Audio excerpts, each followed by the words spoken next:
pwede mong gamitin, 1, gawa ka ng dalawang bilog. Dalawa. Ilagay mo dito, 1, 2, 3, 4, 5, 6, 7, 8. Nag-ilan? 4. Pick up at sila. Pero mayroon mas madali. Diba alam nila ang skip counting? Opo. Opo. Ito dahil ito ay 2, gagamitin nyo yung skip counting by 2. So, mag-skip counting tayo hanggang 8. 2, 4,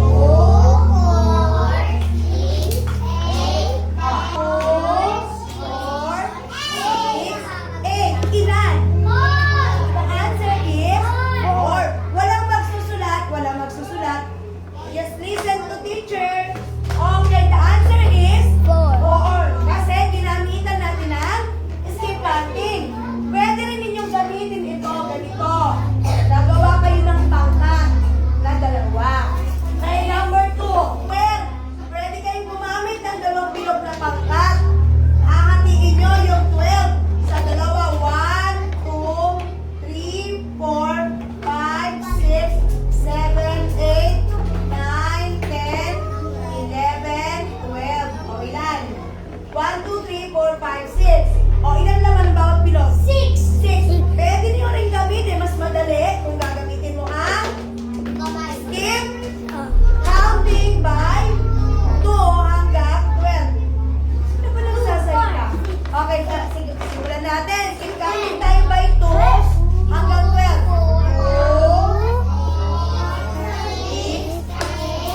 10, 12, Oh, gets nyo ilan?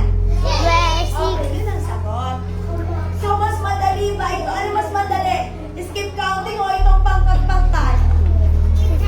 Skip counting ang mas madali kaysa dun sa pangkat. Kasi paano kung marami yung bilang?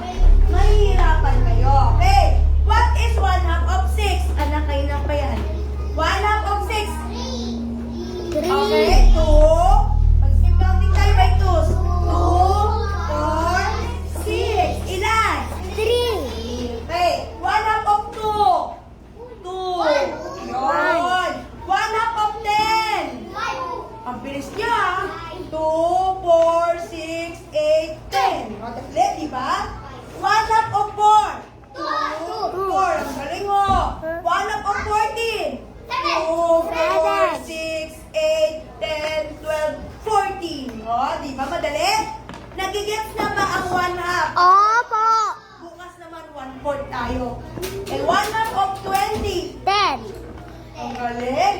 Sige, kayo na ang bahala dyan. Gets nyo na.